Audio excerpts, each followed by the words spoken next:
Welcome in on a Monday. Start off a new week for the Philadelphia 76ers and another 5-day work week for us. 3 games for your home team as they now have 7 remaining on the campaign and 2 at home, 1 on the road with New York tomorrow. And we'll have you all covered right here on the PHLY Sixers podcast. Welcome and thanks for hanging out with us. Kyle Newbeck, Derek Bodner, I'm Devon Givens. Bree is with us as well. We're home because we wanted to watch some baseball. So we're home. We wanted to chill out at home today, watch some baseball as we do the show as well. But we're focused in on discussing some Sixers topics with you from the 7 games remaining. Kyle and Derek have been at the arena for the 3-game homestand. Rich, myself, and Bree been back at the studio. So to get their thoughts, of course, on everything that has happened and transpired over the last week with those 3 games, plus an update on the prospects and the prospect watch of where we are.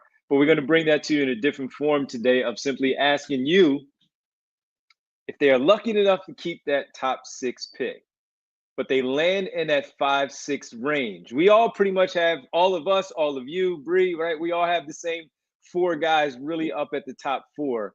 What do you do at 5-6?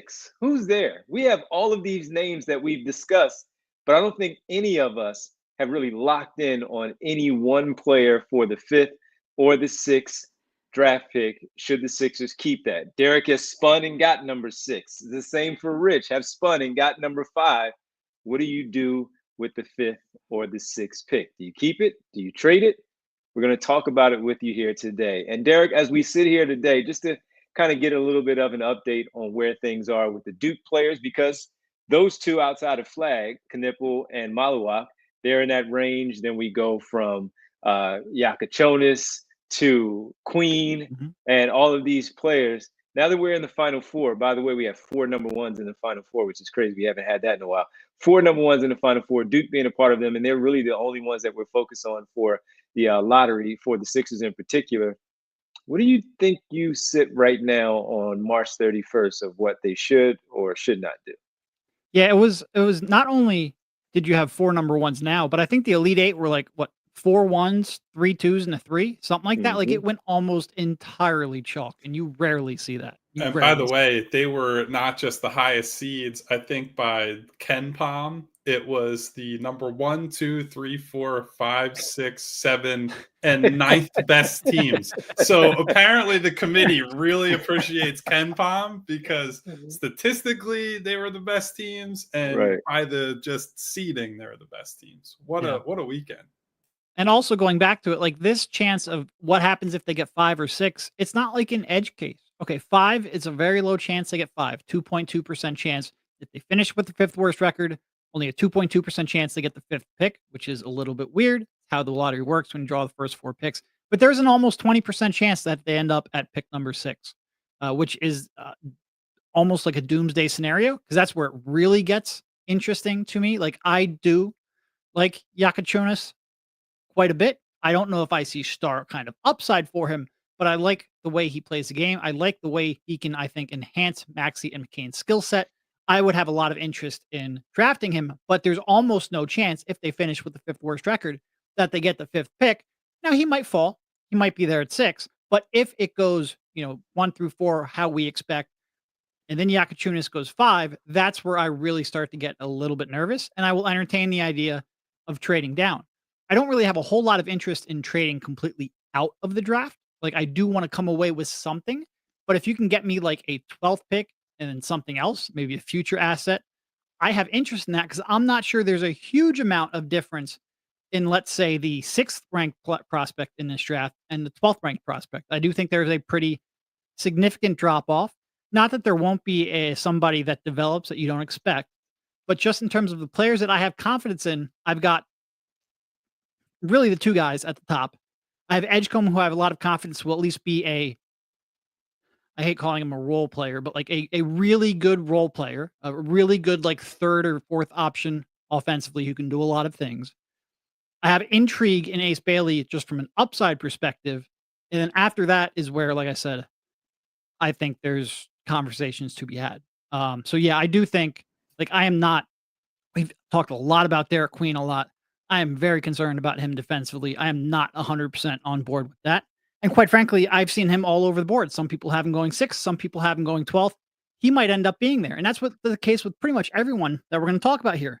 Maluach, I've seen him. I think he's pretty stabilized in that 6 through 8 range, but I've seen people having him fall through 10 on mock drafts.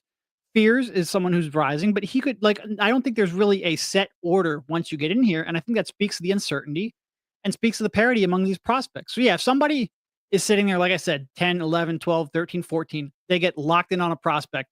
They really get blinders and they want to give you an additional asset to trade down. I would entertain that. Yeah. So I'll start by saying this. I think the dilemma is on both sides of the equation. I think once I get past 4 and maybe Jakucionis at 5, like that, he's the tough one for me. Louis agreed. Louis is going to be loud today, I suspect. So everyone's just going to have to deal with it. Maybe we'll get him on camera at some point, like we did pre-show. Sure. Do not soil this show with pets. They are not allowed. So Jakucionis, I'm a little bit on the fence on, where he really tailed off as a shooter later in the season. I still believe that he's going to shoot at the next level, but when so many of them are tough pull-up threes, that's something to keep an eye on. But so I struggle with him because of the concerns we've talked about, trying to play against NBA level athletes, get to the rim, beat that type of pressure on the perimeter. And so then I look at the other guys and I'm like, the problems that I have here with these players, I'm trading for basically the same set of problems in that, let's say 10 to 14 back of the lottery range, right? Where we're talking about a lot of guards who are flawed prospects, right? Like, I like Fears. I like him more than I did after only seeing a little bit of him, like watching him in this game in the tournament, going back and watching some older games and seeing, all the highs and lows. I'd like him a little bit more that I've started to dig into his tape. But at the end of the day, he's a 6'4" guard that has not shot the ball well. And he's a 6'4" guard that needs the ball or wants the ball to be effective.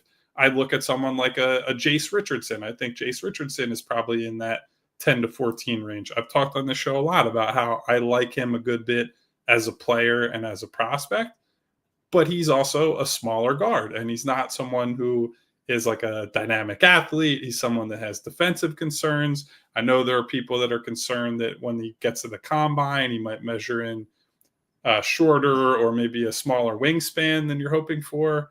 He's a t-shirt under the jersey guy, which that's always a red flag normally. And so that's the guards, right? So then you get into more of the front court guys.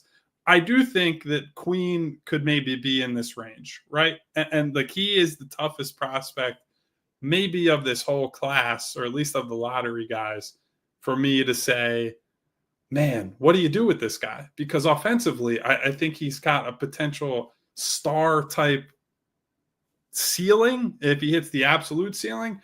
And defensively, he could be completely unplayable. So you look at him, you look at somebody like a Colin Murray Boyles, who I think a lot of scouts I know are super high on this kid. Like he's looked at as kind of this diamond in the rough, was in a bad situation at South Carolina. Wasn't really his fault, but he's a versatile defender, really productive guy, blah, blah, blah. But again, hasn't shot the ball well. He's 6'7" as a front court guy.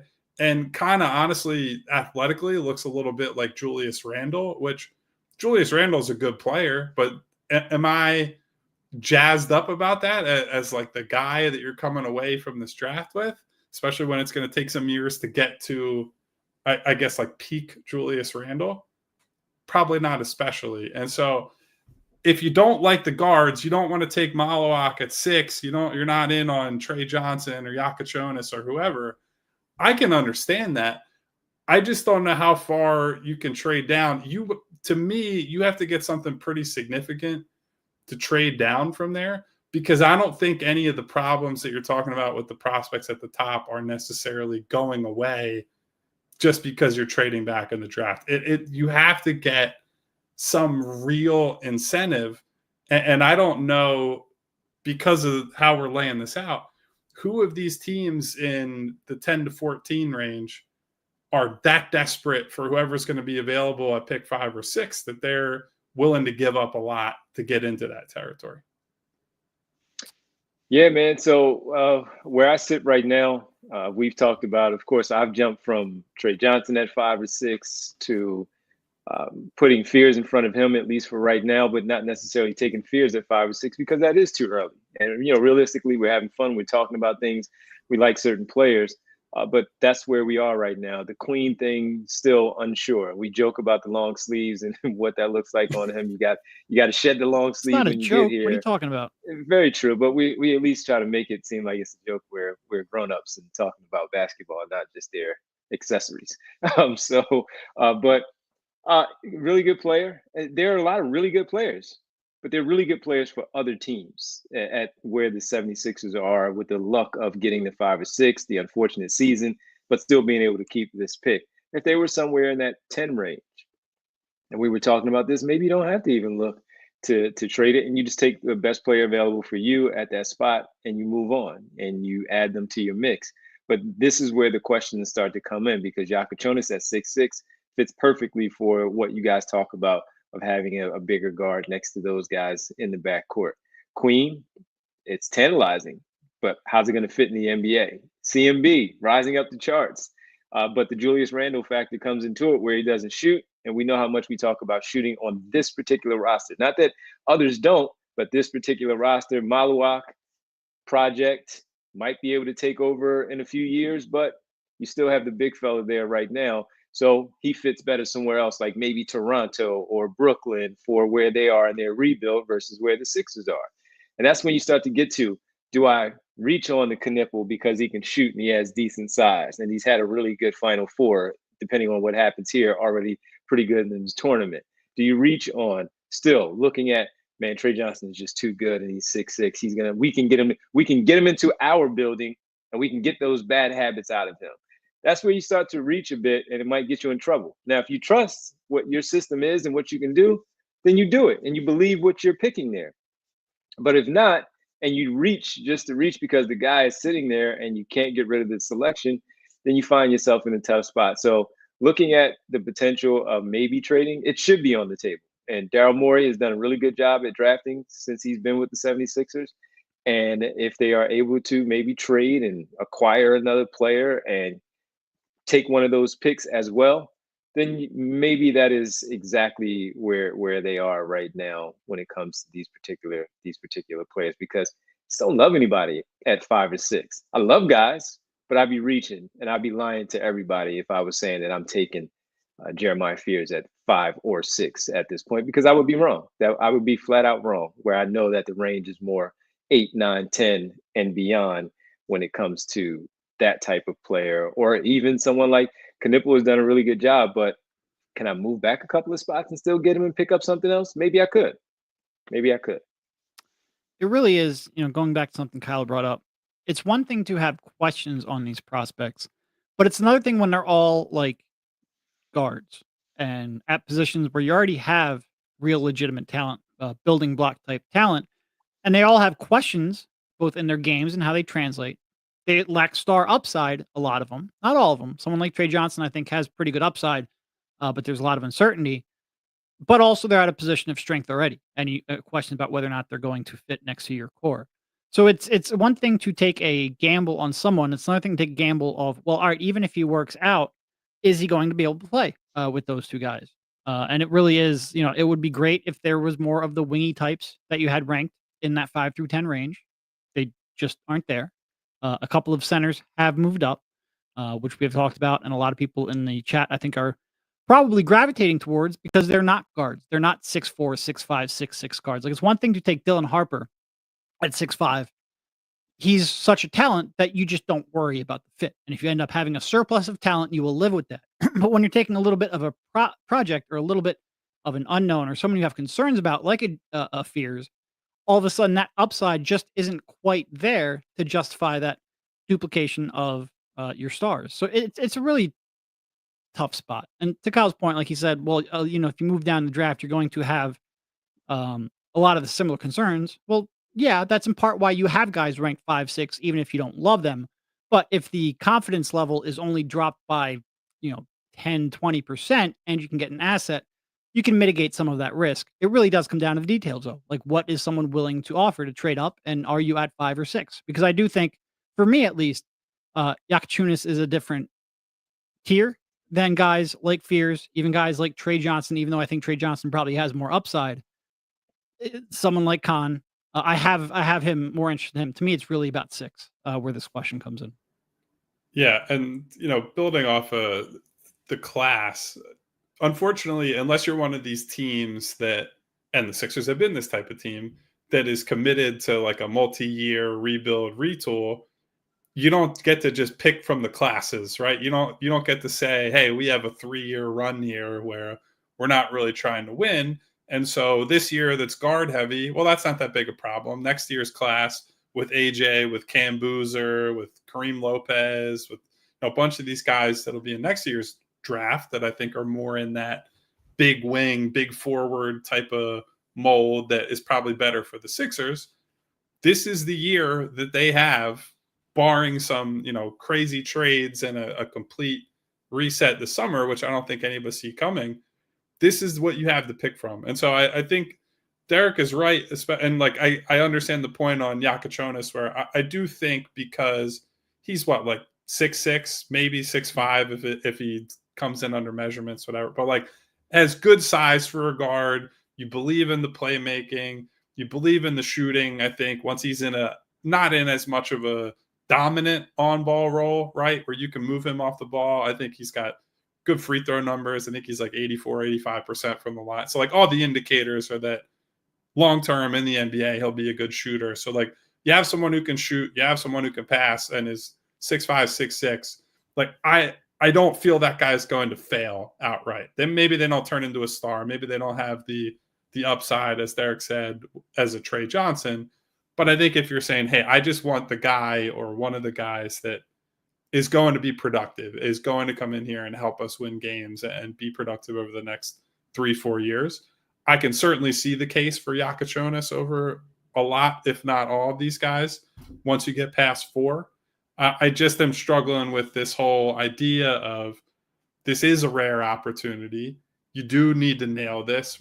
And being so high, the instinct is like, I want a star. I want a guy with significant upside. And it's why I often struggle so hard with the draft process, because when you're on the outside and you have no real attachment to the failure, and when I say that, it's not that I don't care if these guys succeed or fail. It's that my job is not on the line based on if I pick the player or not. I'm just like, hey, give me the home run swing. That doesn't matter to me. Like I chase the star, chase the upside. But that's the hardest part in these rooms, is balancing all the different factors. Like, what's the percentage chance this guy just is a complete bust? What's the percentage chance this guy is a rotation guy, high-level starter, all-star, all-NBA, whatever? And those are the conversations that these guys will be having in the war room, presumably over the next couple of months. Yeah. And just real quick, because I know we do have to go talk about some friends. There's some people in the chat saying that they don't really see Jakucionis as a high-level playmaker or a primary playmaker, and they're questioning his passing. I disagree with that completely. I think he is a very good passer, probably the best or second best passer in this top 10. He would walk on the team tomorrow and be the best passer on the team. Now, that's damning a little bit with faint praise, but I think he is a legitimate playmaker in that regard. The question is whether he's going to force enough rotations to really open up those passing lanes and open up those opportunities for his teammates. And I think there's certainly you can question that a little bit, but the playmaking instincts, the creativity, the vision, the execution of the passes, I think that's very good. In terms of his shooting, I do think so many of those shots were tough shots and step back shots that I believe in that shot. Just watching the form, watching when he gets an open catch and shoot look, I think he is going to be a shooter. It reminds me, and I hesitate to say his name because whenever you bring up a name, they think you're comparing the entire game. Oh, here we go, baby. It reminds me a little bit of people questioning whether Luka could shoot in the ACB, because he was shooting in the low. I didn't say he's Luka, but Jakucionis is Luka confirmed per Derek Bodner. Because he was shooting in like the low to mid 30s, and people were concerned. But when you look at the difficulty of the shots and the quantity of the shots, that to me is a big indicator and a big future indicator of what his potential is. And I think it's clear he's going to be a shooter. All right, I'm in now. Yeah, I can't wait to see the pro day. See him knock down Luka 36, Jakucionis, baby. 36 of Or 43s in his Kasparis workout. Doncic. Either way. I am in, man. Hey, they haven't had one of those guys in a while since Bellinelli and, of course, Ilyasova way back when. All right, when we come back, we'll talk about, you know what, as we've talked Those are about the it, exciting whites, by the the way. The exciting Europeans. there you go. Thank you. I'm glad you said it, not me. All right, when we come back, since we talked about trading down and if they did trade down, if they were lucky enough to find a trade partner, what type of player would you be looking to get back in terms of years remaining on a contract, maybe a guy still on his rookie deal, whatever it might be? We're going to ask Colin, Derek, and some of the others, all of you, of course, in the chat, of what you would be looking for in a trade partner, what type of player you would want back to make you feel comfortable trading down. And then maybe that'll help ease your concerns when it comes to taking whatever player it would be that you would select at 13, 14, 15, maybe even 16. We'll do that when we get back right here on the PHLY Sixers podcast, presented as always by Bet365. And guys, I have to tell you about our good friends at Ace Hardware Home Services. Because at Ace Hardware Home Services, whenever they get ready for the next job, they remember what to bring. They bring experience. They're local plumbers and techs that handle everything from repairs and seasonal maintenance to installations and upgrades. They bring understanding. They listen to your goals, and the job is not complete until you're satisfied. And they bring helpful to your home so you can spend more of your time on the projects that really matter. Free estimates on equipment installation and replacement with trusted advisors and options that are best suited for your home and budget. It's service you can trust, and your satisfaction is guaranteed. Oh, by the way, Ace Hardware Home Services are local. Their teams live and serve in your community, and they're dedicated to keeping their neighbors comfortable in their home. What's better than that? So visit Ace Hardware Home Services online at acehardwarehomeservices.com to get started on your next project. You can pay for that project with some money you make on Bet365, making those bets, hitting all those right ones. We have our bets before the games. They're doing pretty good overall for the season. And when you have some of that money, you save it. You know what? I made all this good money. I'm going to get my kitchen done, as Kyle just talked about. Well, you do that. You make sure that that's done. And how you get involved with Bet is simply signing up at Bet365, where they have over 90 million users worldwide, live streams of over 780,000 events each year, with early payouts across the NBA and the NHL. They have pioneered live in-game betting. So right now, if you are one that has decided, like we did, to stay home and work from home today, so you can turn on your favorite baseball team's home opener and you're seeing the live game things play out, well, you can go right ahead to Bet365 and engage right away. Yesterday, you could have done that because every time it gets to the fourth inning, number 27 might have a little bit of a problem. So your odds are pretty good. It's not a great thing, but at least you made some money off of it during Bet365. Here's what you do as a new customer if you want to get involved. Sign up and become a member, a new customer now, and getting a $150 bonus bet when you bet $5, win or lose. Sign up, use code PHLY365, deposit 10, place a bet for 5 to get 150 in bonus bets if your bet wins or loses. No one else is doing that. Bet365 is. Make sure you take advantage of it. Bonus bets can be used on the spread, totals, player props, futures, and more. Whatever the moment, it's never ordinary at Bet365. Must be 21 plus and physically located in Pennsylvania. If you or someone you know has a gambling problem and wants help, call 1-800-GAMBLER. Welcome back to the PHLY Sixers podcast here on a Monday, presented by Bet365. Isn't it? Again, Bet365. You can just fourth inning, right? Aaron Nola. 50-50. 50-50. That the other team. I gotta find. Somebody sent me a meme yesterday. It was, hold on. No, this is really great content here. Oh, it was ready for the biggest rivalry in baseball to return today. And it was Aaron Nola versus the Rav fourth inning. That's right. That's right. It's unbelievable. It is unbelievable. We're all sitting there, fingers crossed, hoping that he can get through the fourth and the fifth and get out maybe 6th, 7th inning, where his pitch count is pretty good, got the lead, all that stuff, but it never fails, man. Never fails. All right, Kyle, as we start things off here and discussing this conversation of if they do trade back. Right now, where the Sixers are, they're at number 5. Brooklyn is right behind them. Toronto's at 7, San Antonio 8, Portland 9, Chicago 10, tied with Miami, so that's 10 and 11. Then you have Phoenix, but it goes to Houston, Sacramento, it goes to Atlanta, and then round out the lottery. As of right now, the Dallas Mavericks have that pick. I don't know. The guy might still be wanting to trade some stuff on his roster. That said, Kyle, when you look at it, what type of player might you be looking for in the event that Daryl Morey in the front office decide, all right, we will do this. We can slide back a few picks. If you were lucky enough to do that and get the player that you wanted, what type of player? Front court, back court, wing? What are you looking for, potentially? For the love of God, somebody that can rebound the ball. That is kind of where I'm at with this team, right? Where I just need somebody who understands rebounding, like angles, boxing out, when to crash, when to stay home, and can also shoot. I know that that's a big ask because it has felt basically impossible to get a guy like that on the Sixers. But please, for the love of God, get somebody who can rebound. Now, that's not, I'm being a little bit dramatic, but I think more to your point, Devon, I think it's got to be somebody in like that 3-4, maybe closer to 4 mold, right? Somebody with a little bit of size, someone who can guard up, because they are slowly loading up on these guys that are more 1, 2, and maybe 3 defenders. And you look at how the league has gone, a lot of the best teams in the league have these big, strong, athletic wings that are really like the modern 4s of the game. And I don't feel great about where they're at playing against those guys. And that is why, you know, despite the issues that I think he has, if we're talking about draft prospects and moving back, it is why a CMB probably still holds some allure for me. Now, he has played even as though more he shoots of a, 28%. Yeah. Now, not to defend the 28%, because it is what it is, right? He has not shot the ball well, and that's not. I'm sorry, I oversold it. 26.5%.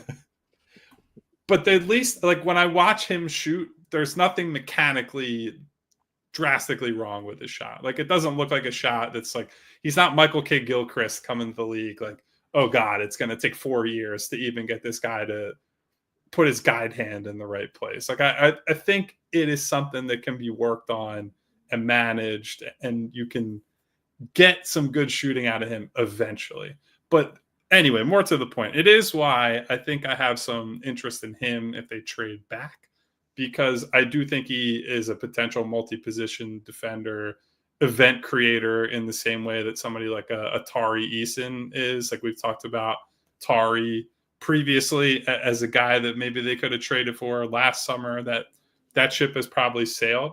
I think it's an interesting group from, let's say, about 8 to the end of the lottery, right? Because you have a few teams. Houston, I would rule out, because I think they're more of a consolidation trade candidate. They're probably looking to move that pick along with tons of other stuff for whether it's Durant or somebody else. I don't think San Antonio is generally a trade up team. They're either a sit there or trade back team. But I do think like Chicago, Miami, Atlanta, certainly Dallas at the tail end of the lottery at 14 right now. Like, those are all teams that I think it would not be crazy to see them want to trade up or say like, hey, we really want this guy. Get me that guy and we'll give you some stuff. But so I'm glad you brought up Dallas real fast, because as soon as you said that, I was thinking of, number one, you just go fleece Nico Harrison again, right? But, have some fun with that. But I was looking at PJ Washington just because of the size that you talk about as a guy who's a swing type player there in the front court. 15 points, about 8 boards a game that could help out. Now, is that a type of player that you would be interested in? And he can shoot the basketball, to Derek's point, as we talk about that. Stylistically, I'm okay with PJ. Like, I think what he showed at the end of last season was that he is a guy who can contribute to winning, right? Like I think there were some people who viewed him as like little bit of a tweener, and he put up good numbers in Charlotte, but Charlotte, they're not really attempting to win, but I think did more of the dirty work stuff. And once you put him next to a Luka, next to a Kyrie, and he slides down the pecking order, it's like, oh yeah, this guy has some stuff to him. So like, I'm not necessarily opposed to him. I don't remember what his salary number is though, and I think that's probably one of the main pieces of concern. Like part of the reason that I go ahead, 14-1.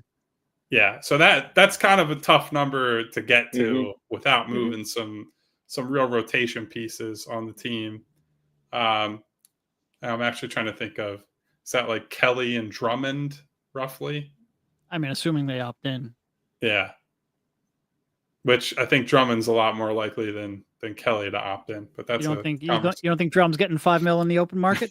That's a conversation for another day, I think. But so yeah, like a player like that brings some intrigue. It's part of why I've advocated for at the deadline. I was kind of in on if you could get Jabari Smith as a buy low. Like I don't like him as a foundational player type guy, but I think he's only going to be making like 10 or 12 million next year. And I still believe in the shot. He's been a pretty good rebounder. He's been part of a very good defense in Houston.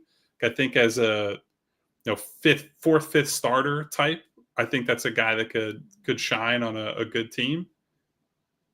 But we'll see. But this exercise illustrates why I find it so difficult to be like, yeah, they should definitely trade down, because if trading for a player is part of it, that player is probably not going to be very good, right? Like it's a player that the opposing team or your trade partner is willing to give up because they've underwhelmed expectations in some way, and you're getting this guy as a steal, air quotes around that. So it is difficult to find that perfect trade partner here.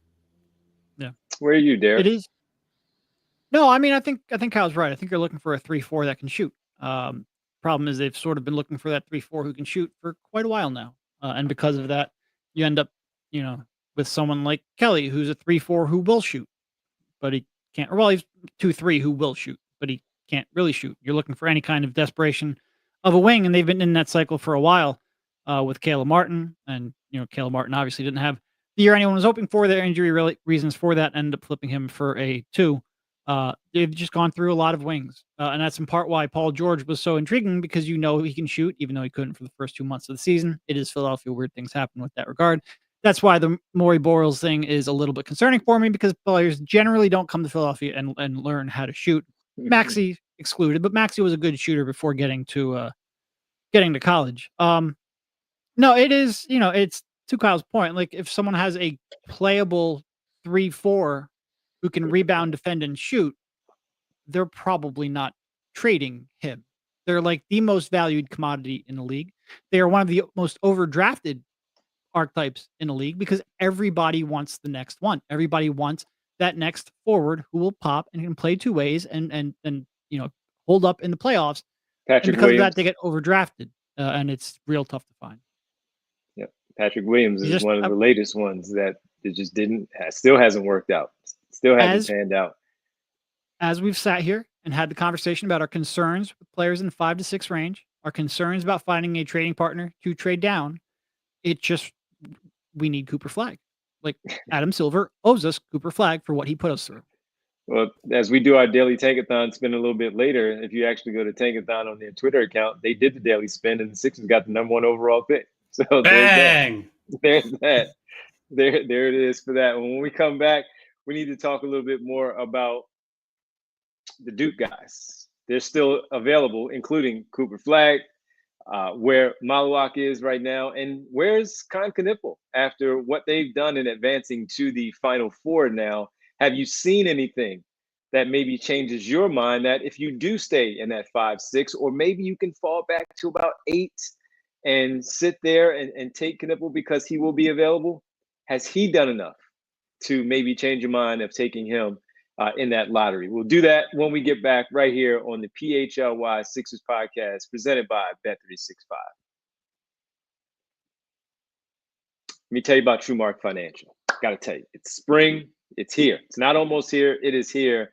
And it's time to spring into some savings because you have your vacations that you're trying to plan early. Sometimes you have vacations that just pop up out of nowhere and you're like, I'm going. And you want to make sure that you have the right money saved to make those impulse decisions right away. And TrueMark Financial is the place for you. So whether it's that, the dream vacation, an emergency fund, something you want to do with your home in the summer as well, TrueMark Financial Credit Union has the perfect savings account for you. TrueMark Financial offers high rate certificates and money market accounts to help your money grow faster and work harder for you. So as you work hard, you do want your money to work a little bit harder for you so you can grow that money to have the opportunity to make that impulse decision of a last minute trip or to play it out and project out a little bit further so you can make that trip and make those payments on that trip that you really want to take, which is that dream one this upcoming summer. So all you have to do right now is visit TrueMark.com for rates and learn more. It's very easy. The people to talk to at TrueMark are very easy to discuss these things with. They're readily available for you at all times. Visit TrueMark.com for rates and to learn more. TrueMark Financial, federally insured by the NCUA, equal opportunity lender, rates and subject to change. We also want to make sure we tell you about Timeline because the cells in our bodies are the building blocks of life.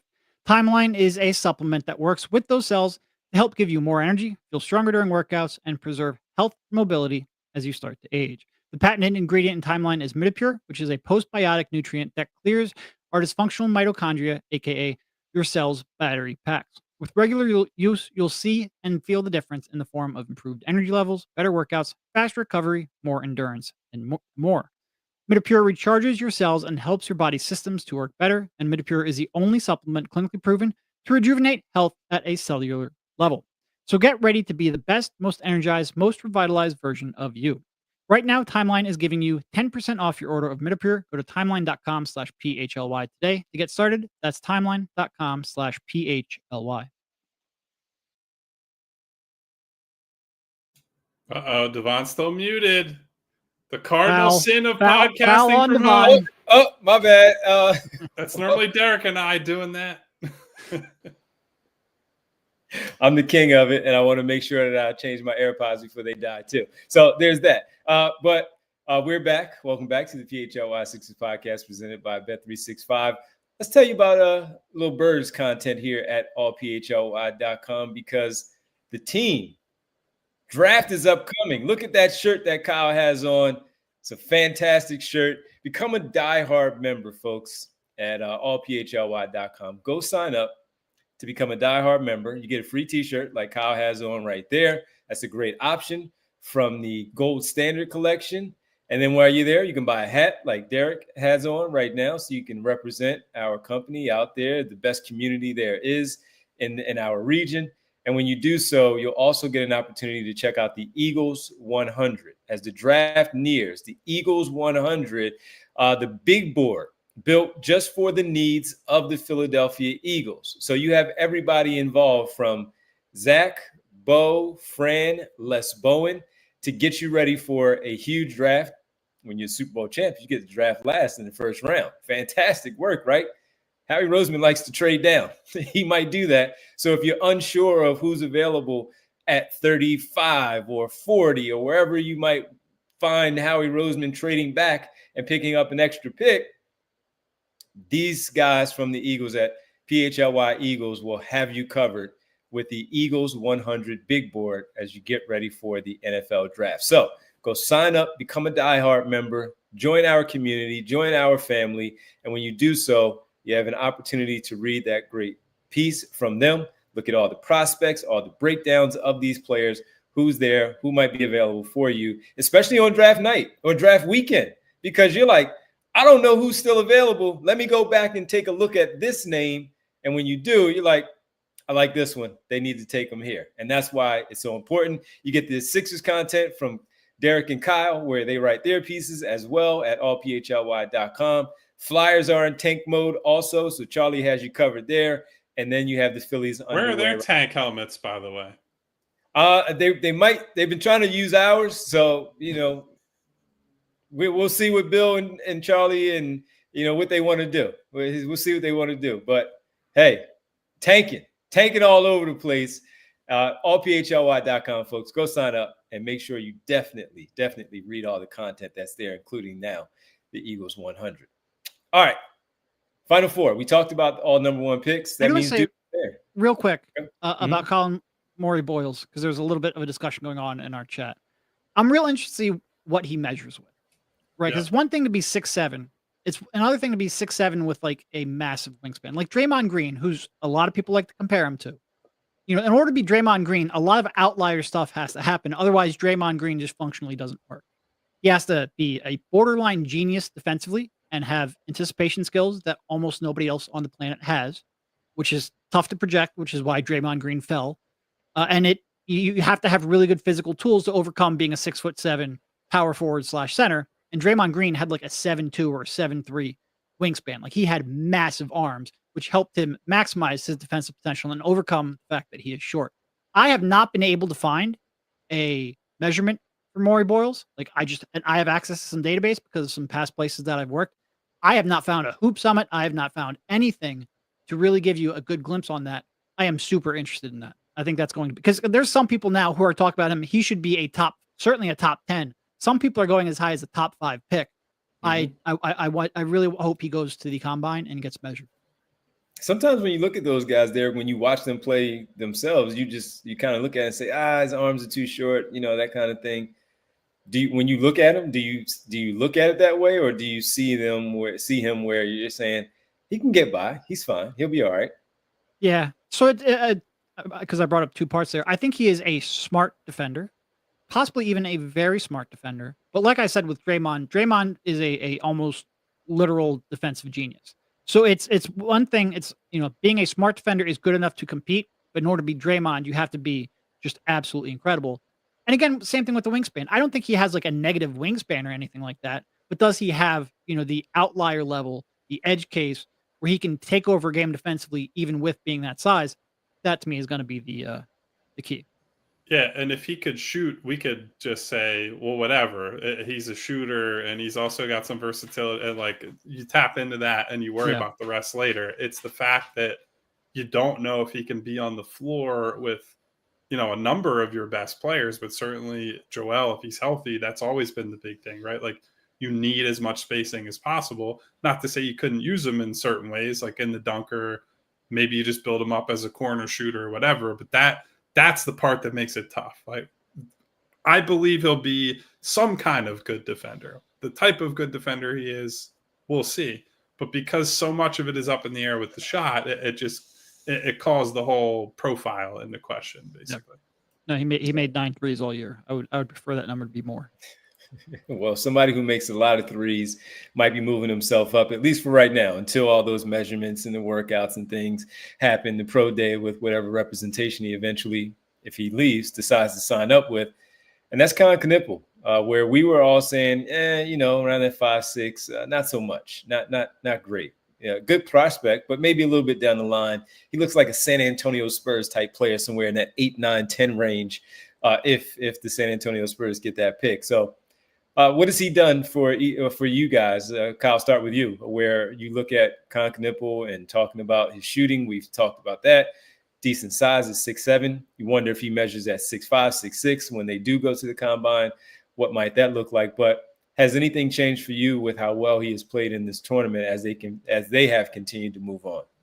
So I would say this. When I watched Duke for a lot of the year, it's not that you're not watching everyone at once, but you're really focused on Flag. It's like everything that he's doing, and why is this guy not the top overall prospect? Blah blah blah, and like the body of work is so significant that like now that when I'm watching Duke, it's like I'm seeing what he's doing, and I appreciate it, but it's also like I don't need to lock in on him. So you watch Maluach and Knueppel a lot more, right? Like especially when it's only one of those guys on the floor, you say I'm going to follow everything this guy does. And I think one of the things that I've gone back and now seen a lot more is like, if Maluach gets drafted in the top 8, I think Knueppel is going to be a big reason why, because their pick and roll chemistry is really, really good. I think you've seen that show up in the tournament, just like the basic high pick and roll. And Knueppel is a pretty damn good pick and roll guy already, despite the fact that he's still fairly young. I think he's either 18 or 19. I had to go double check what is 19. Yeah. So he's only 19, good pick and roll guy. He's going to be one of the best shooters in this class, more than likely. Like, was an elite spot up guy in high school, elite spot up guy this year. That scales well on any team. And another thing that I started to notice more and more is, like, clearly he's not the greatest athlete in the world, right? Like, I have real defensive concerns for him. But I think compared to some of these other guys, like, let's say Jakucionis and Edgecombe, right? When they're not able to turn the corner and get all the way to the rim, they have a lot of possessions where I feel like they just get stuck. And I'm like, what does that guy do? It's just you have to recycle the possession, start it all over. And I think Knueppel already has a little bit of the, like, playing off of 2 feet, little, like, off the glass type shots and manipulation, similar to, and I'm not comparing them as players, similar to how Derek said this earlier, but similar to, like, how Jalen Brunson, despite the fact that he's Jalen Brunson? That's a wild proclamation. All right, that's enough. So, but similar to how Jalen Brunson predicated his game on, look, I'm a 6'6" guard in a wing league and a big man league. I have to find ways, and you develop around that. I think Knueppel's lack of, the high end athleticism, you can see that has been built into how he approaches the game inside the arc. And so when you can make the passes on the lobs, the drop offs, you hit the corner shooters, whatever it is, as a pick and roll creator. And then when you're, as a scorer, finding different ways to manipulate the defense without having to get all the way to the rim, that intrigues me a little bit. Now, do I feel good about taking them top 6?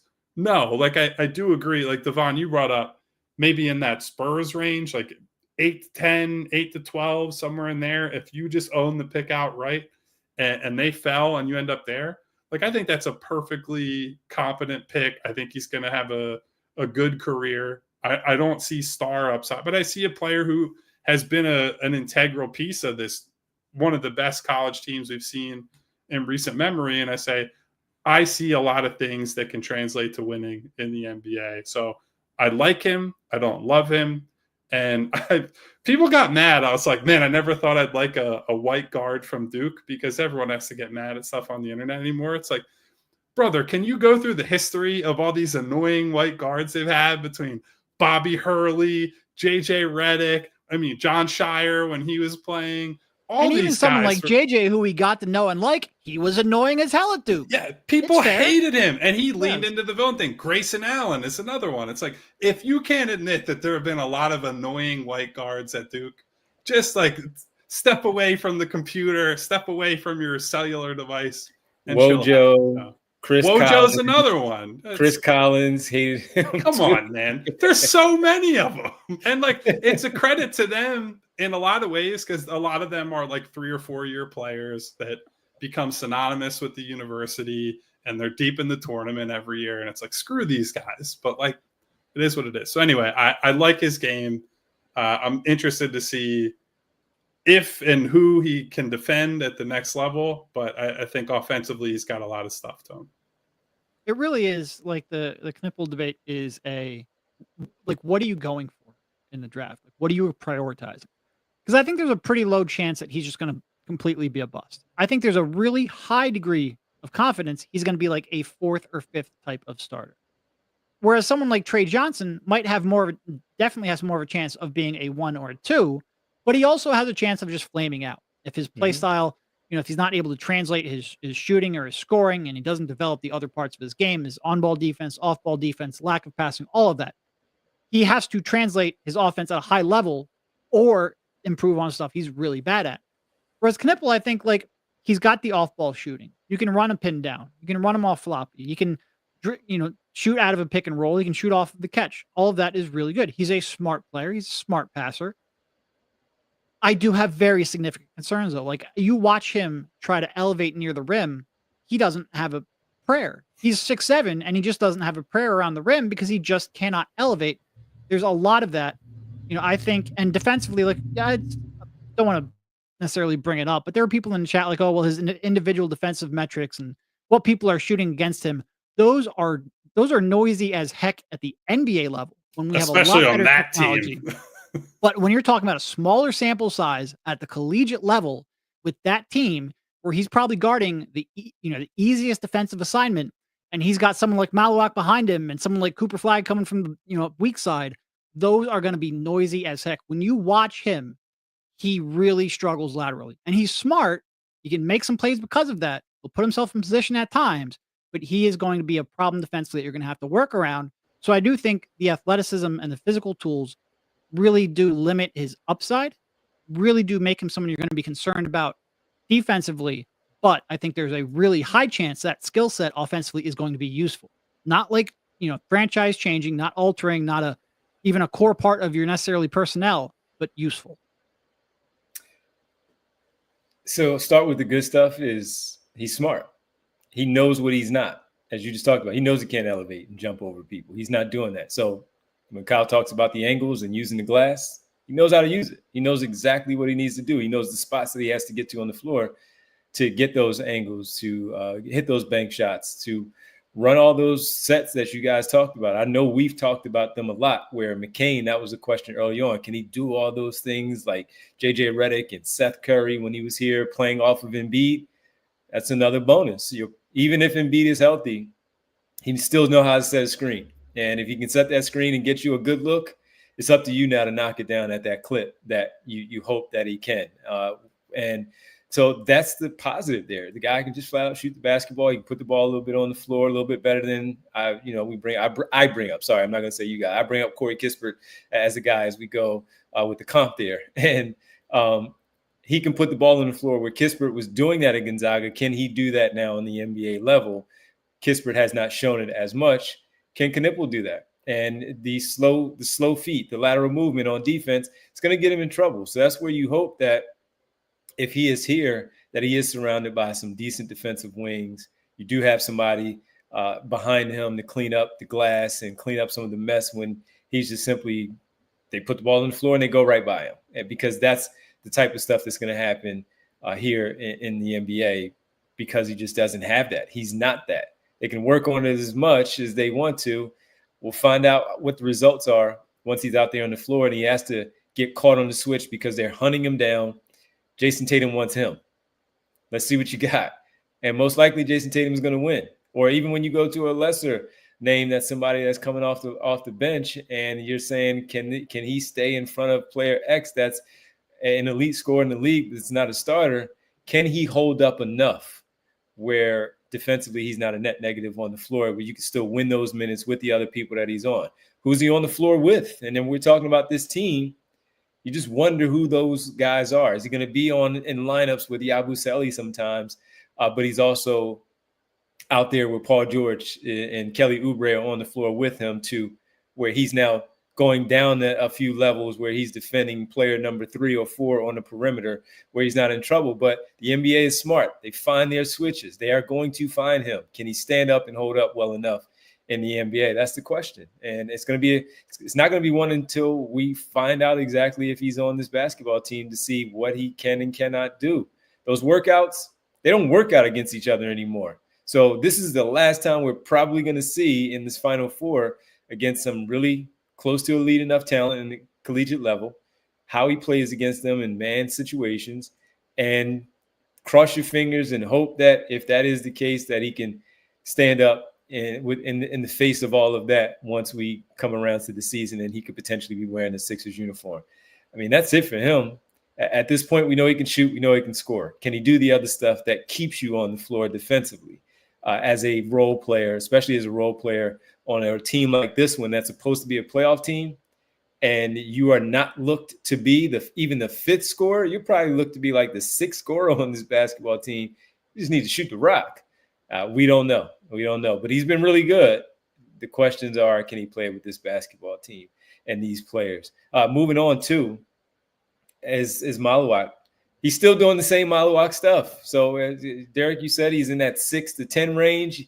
Nothing has changed. He gets his couple lobs a game. He gets his offensive rebound putbacks. He defends. He defends the paint, and nothing much has changed. He's still the same guy, still the same prospect that we've been talking about. I briefly did what Devon did, but I caught myself. You didn't even have to say it. Probably shouldn't have pointed it out. No, I mean, he is like, for someone of that size, and like I mentioned the last time we talked about him, he's almost nearly identical to Wemby in terms of just sheer measurements. Not height, but wingspan, standing reach, all that. To be that tall and that mobile, that kind of verticality at the rim, be that kind of a lob threat, like the pathway for him to being an impact defender is real easy to see. And to having a role on offense is pretty easy to see. I do think there are concerns with his hands. No, I think it's sort of like Nerlens, where if you get the ball up high enough on a lob, hat tip to Devon and your favorite play, I think he's fine. I think he can corral it. I think he can come down with it. I think he can convert it. But in traffic, I think he's going to have some concerns. Putting the ball on the deck by himself, I think he's going to get stripped at times. And it's just, is he going to be able to grow enough as a, not that you're ever going to really run plays for him, but even just be competent like that to justify a top 6 pick. I've been pretty outspoken that drafting a center that high, I think you have to be almost game changing. Not because I think you're going to be able to get someone like Maluach's defense later in the draft, but if you can get 90% of the defense with a lesser asset, I think by and large you do that. But I won't deny the defense. I won't deny that a center like that could be useful. I just have pretty serious concerns offensively. Sorry, I was trying to see. I heard snoring behind me, and I couldn't tell where Louis was. And he is directly we did not underneath hear it on the stream. So he is directly underneath my chair. So that's he's real. I was told I had a girl dog growing up, and I was told before I got him, I was like male dogs in terms of like wanting to be close to you are actually a lot more friendly and will follow you around more than girl dogs. I have found that to be true with this one. I don't know if that's actually universally true. On Maluach, I really have started to see the hand stuff more. Like I don't feel good about him as a long-term bet to be more than like a high-level play finisher. Now, that's not to say that can be a very valuable player. I guess the calculus for me is how high do you think the defensive ceiling actually is, right? Like for a guy like him, the apex, this would be the best possible outcome for you on defense would be like a Rudy Gobert defender, right? And that's like pie in the sky, 1 percentile outcome. Now, what is like the 75th percentile, like a good, but not the best type of, like, what does that player look like? It's not Joel Embiid because peak Joel Embiid, I should say. He was a better defender than that. It's not like, I don't know, Marc Gasol. Like, I think Marc Gasol is better than that. I'm struggling to like think of a name of a play. Like it's not Bam Adebayo because Bam is not the same type of player. He's more of a switch defender.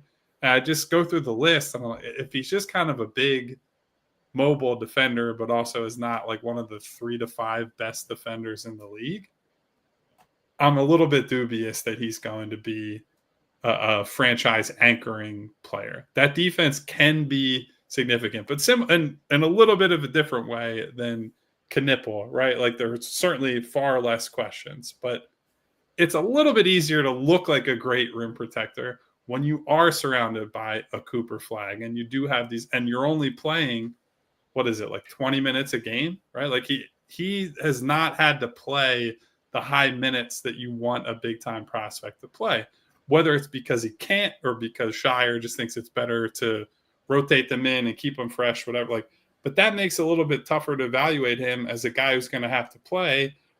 If you really believe in him, if you want him to be this, anchor of the franchise moving forward, 36 to 40 minutes in the games that matter. So maybe that doesn't matter as much in the short term, but if you continue to groom him as this like bit player, this role player, that's going to be a huge adjustment for him when he eventually has to be, a starter level minutes, closing type minutes guy.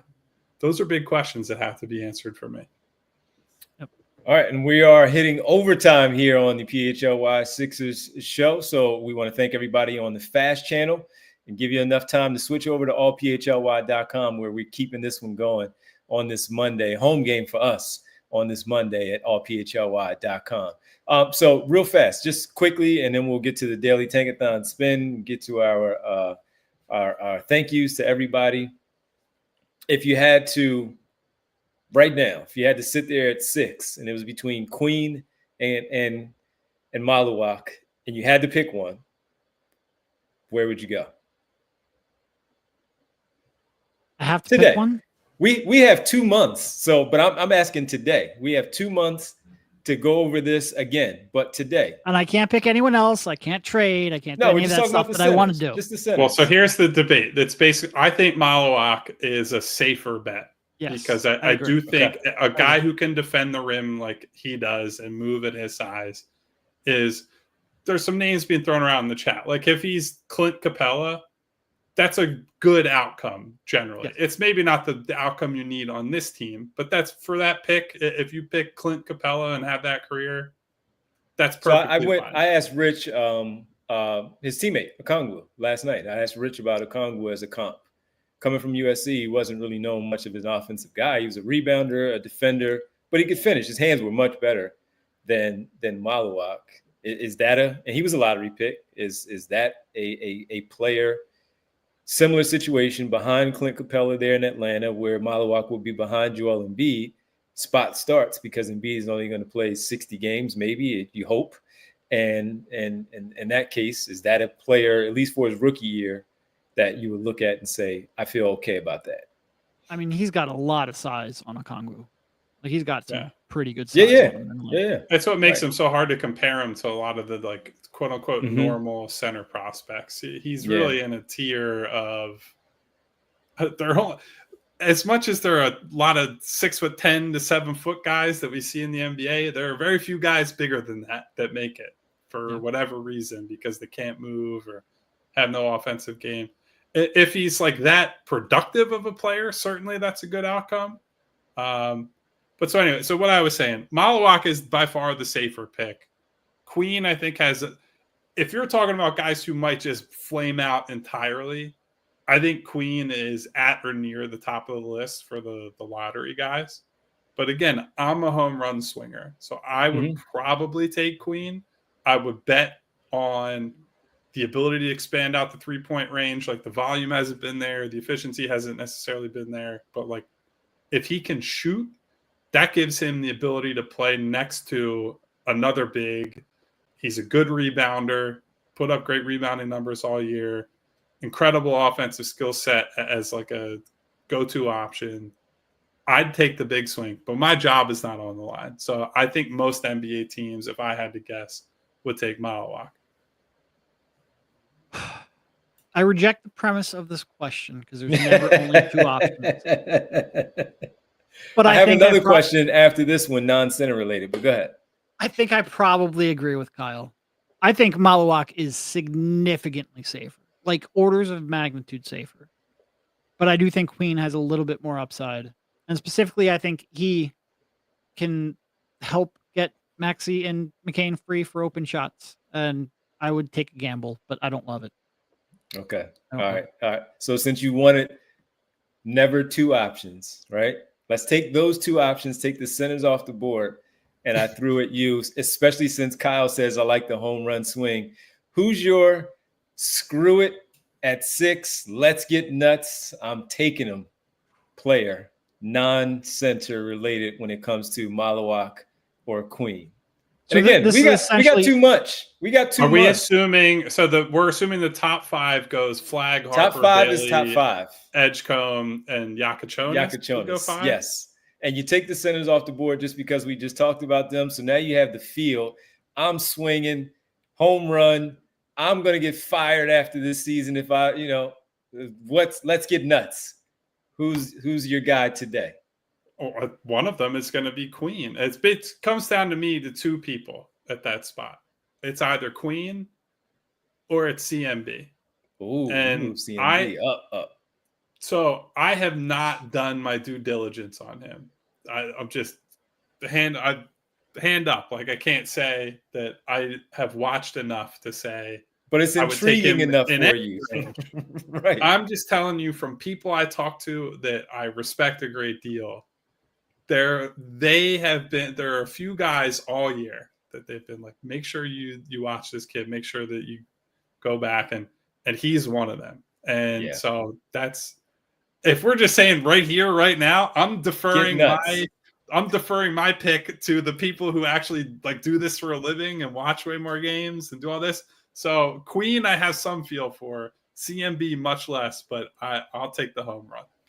Derek, you got to get nuts. Or it's the not strikeout. A two-player option more likely anymore. it's So gonna happen. I don't think Queen would be in that group for me. Right. I do think CMB would be in that group though.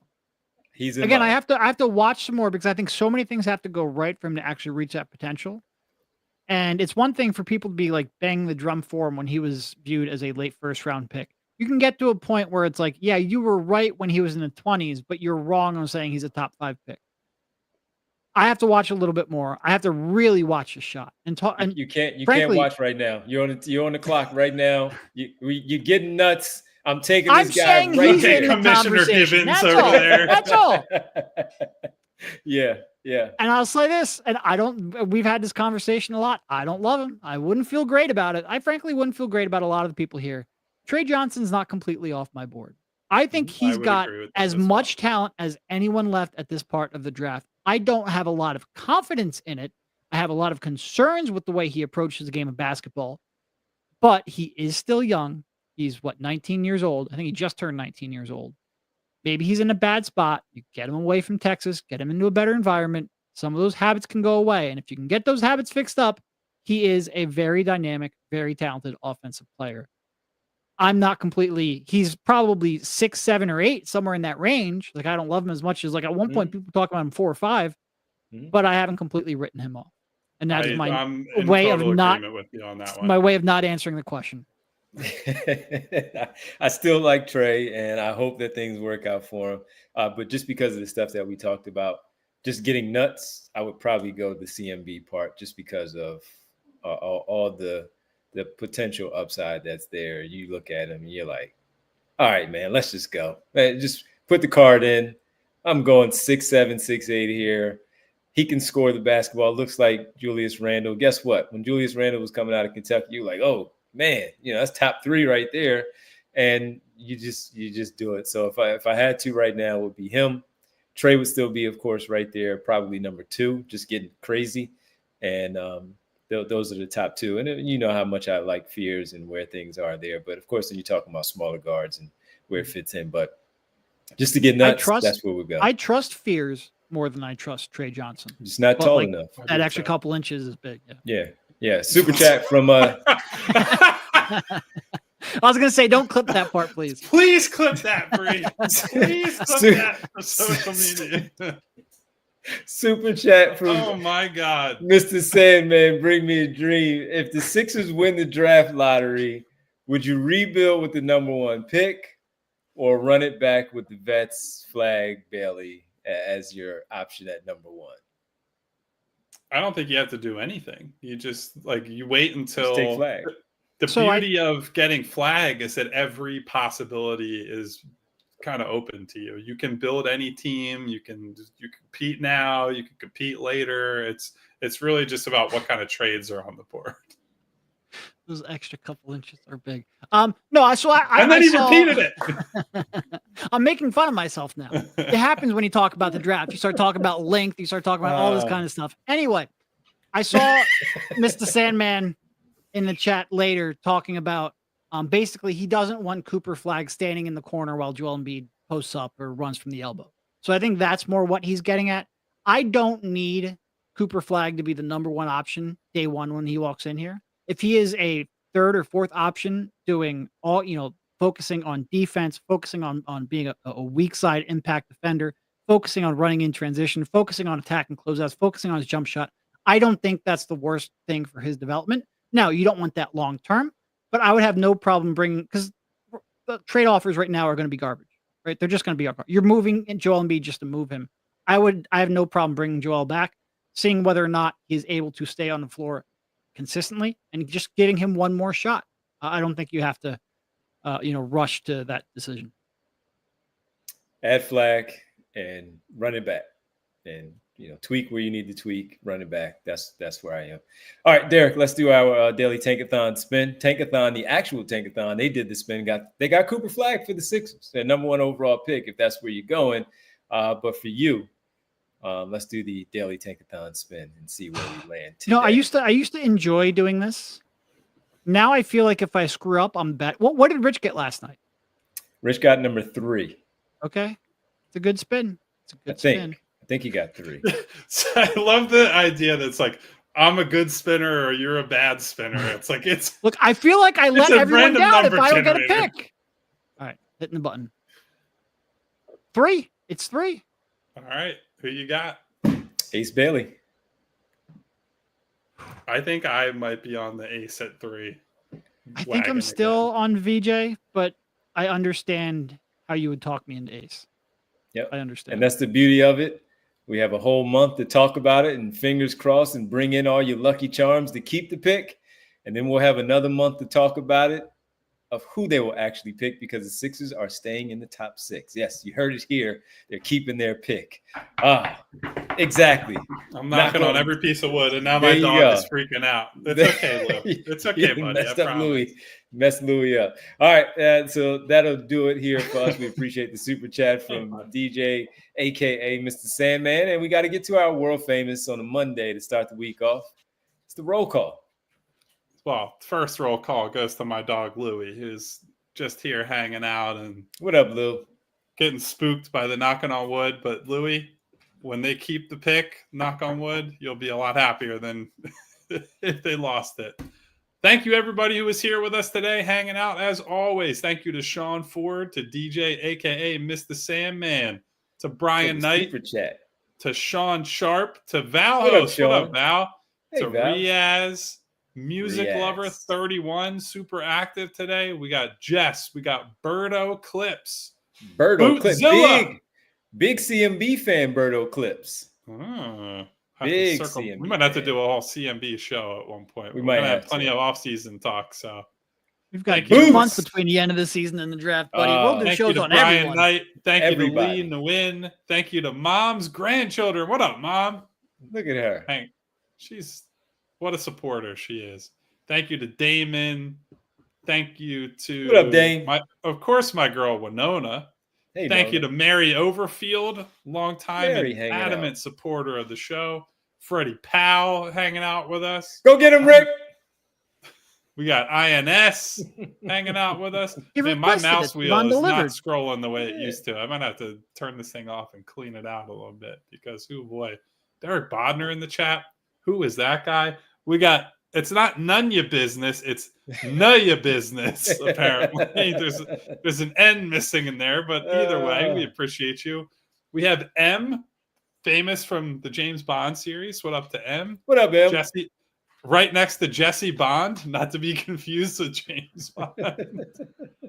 Can I scroll further? It's not looking like it. Thank you to our guy Vince hanging out and commenting. I'm sure he was talking about Walker Kessler somewhere in there. SB Cole hanging out with us today. Thank you, everyone who was here. What up, SB? A long overtime show today talking about the draft. And we still got plenty more to talk about. Everybody who's here, please, on your way out, if you have not already, hit the subscribe button, hit the bell icon so you get notifications each and every time we go live. And please hit the thumbs up for today is, I know I always tell you, we always tell you, to hit the thumbs up as a thank you to super producer Bree. Bree is a little under the weather today, and she is still gutting it out, producing the show, making everything work. She did so 2 shows. I want you guys 2 shows. For a 75-minute show with these dipshits. She did a second show. She did the Philly show today, and still showed up for us because that's what Bree does. Frankly, we would have liked for her to have the day off, but that's neither here nor there. Everybody give a get well soon to Bree and a thumbs up on this video to show all of our appreciation for her hard work and her perseverance during a tough day. Guys, until next time, Devon and I will be back. Ooh, the second cat makes an appearance, Derek. Tomorrow, Devon and I will be here for Sixers Knicks. I believe Derek has the night off. Lucky for him. We'll see you is that a 7 o'clock pregame, Devon? 7 o'clock pregame. Be there. Be muted, just like Devon is. 7 o'clock. And we'll see you then, guys. Goodbye. Have a nice day. And go Phillies. See ya.